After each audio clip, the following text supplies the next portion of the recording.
Good morning, and we're in chapter 2, and we're going to get into it because this one actually explains why there are the judges.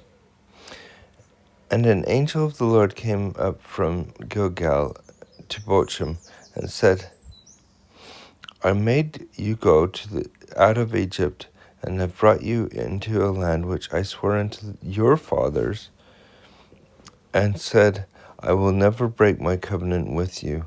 Notice the importance of this. He will never break his covenant with us. That's what he's saying. He never broke his covenant with the fathers who were faithful. And ye shall make no league with the inhabitants of this land. Ye shall throw down their altars, but ye have not obeyed my voice. Why have ye done this? So he's not going to break his covenant, but they did. He says, I told you not to make any league with them. Don't side with them. Don't do anything like that, because they are doing that which is wicked. But you haven't obeyed me. Why haven't you done this? Why do you think that I asked you to do this in the first place? Therefore I said unto you, I will not drive them out from before you. I'm not going to do it. I asked you to do it. That was the commandment. But they shall be as thorns in your sides, and their God shall be a snare unto you. It seems to be the one thing that is that snare. That I think when we talk about thorns and snares, in this sense, theirs was serving other gods. However that looked, it seems very straightforward that they served other gods. Today, what is our snare? What is it? Is it certain social pressures? What is it that is our snare and our thorns that we see in our lives? And how can we overcome them? And it came to pass that when the angel of the Lord spake these words unto all the children of Israel, that the people lifted up their voice and wept. And they called the name of the place Bochum, and they sacrificed there unto the Lord. A lot of times they tell you what the names mean. I couldn't see it in this one, but they also often give you hints in the scriptures. It said that they lifted up their voices and wept, and I'm guessing, I'm not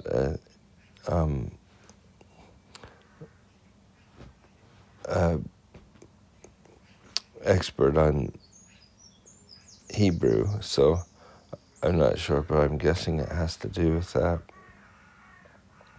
And when Joshua had let the people go, the children of Israel went every man unto his inheritance to possess the land. So we've gone back to when Joshua was still here. It said Joshua died, and now they're going to say, okay, now actually they made these covenants as well, and this is how they did it, and what they did.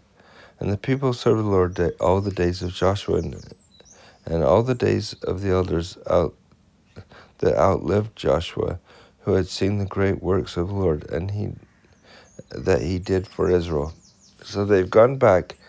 We had this at the end of Joshua, but now this is somebody writing the history, so they're adding in this important note about Joshua. And you see, it's almost word for word what's at the end of Joshua. And the Joshua son of Nun, the servant of the Lord, died being 110 years old. And they buried him in the border of his inheritance in Timnath in the mount of Ephraim, on the north side of the hill of Gash. Also, all that generation were gathered unto their fathers, and there arose another generation after them, which knew not the Lord, nor the works which he had done for Israel. And this is, I think, sometimes just their own. It's an interesting saying, which knew not the Lord. And we had that in the Book of Mormon as well. But it's knowing not the Lord is, it's no excuse to say, well, it was fine for them because they had this experience. But they need to have their own experience. And the children of Israel did evil in the sight of the Lord and served Balaam. Now, on the right-hand side, there is a little note. What were some of the false gods of the Canaanites? And this is going to come up in the next chapter as well, but I wanted to cover it here, and then we'll, when we read tomorrow's lesson, you'll see how it fits in as well. When the Lord gathered the children of Israel at Mount Sinai in the days of Moses, he commanded them to worship only him as God. He repeatedly warned the Israelites that if they did not drive out the Canaanites when they entered the Promised Land, the Canaanites would influence many to worship their false gods when the Israelites failed to obey this command. The Lord declared that the Canaanite gods would be a snare unto them. Jehovah's words began to be fulfilled when the next generation of Israelites forsook their covenant relationship with him and served Baal and Asheroth. Baal is frequently mentioned throughout the Old Testament and was associated with lightning, rain, and fertility. Ashtaroth, or Ashtaroth,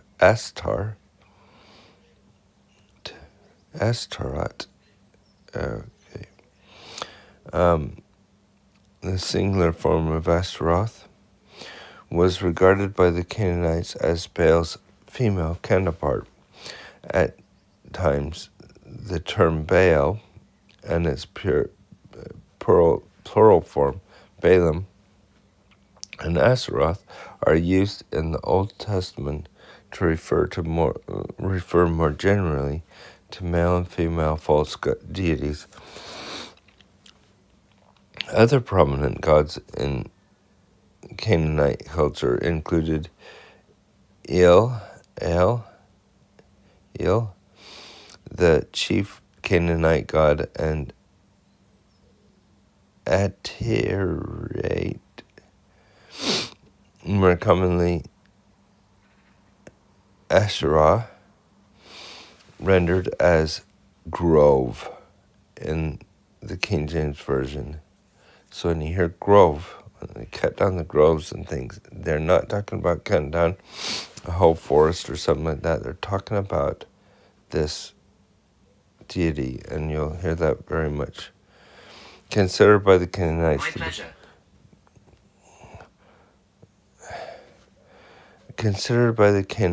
to be the mother of the gods and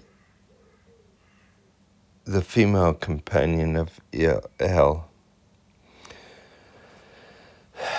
The Canaanites believed their gods had power over many aspects of life that were also significant to the Israelites, such as rain, warfare, fertility, and life itself. The Canaanites also worshipped their gods in ways that would have felt familiar to the Israelites, including through prayer, holy days, temples, priests, sacrifice, and incense. However, the worship of Canaanite gods was also associated with repulsive behaviors. Through Moses, the Lord taught every abomination to the Lord which he hath. have they done unto their gods, for even their sons and their daughters they have burnt in the fire to their gods. So these aren't good gods or good people doing this, and this is a thorn in their side. This is something that is going to really test the children of Israel through the years.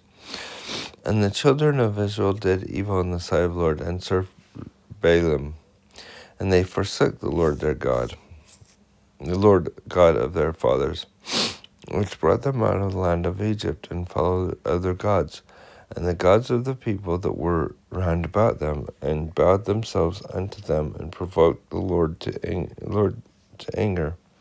And they forsook the Lord, and served Baal and Ashtaroth.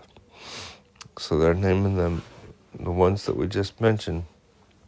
And the anger of the Lord was hot against Israel, and he delivered them into the hands of the spoilers. Spoilers are like marauders, or people coming in and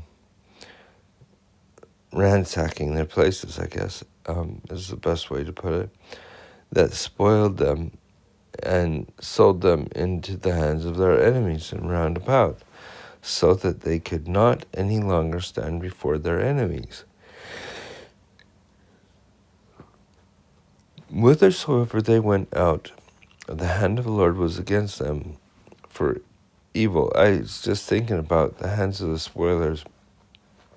I wonder if that is people outside or inside of Israel. Maybe because it says they sold them to the hands of their enemies, but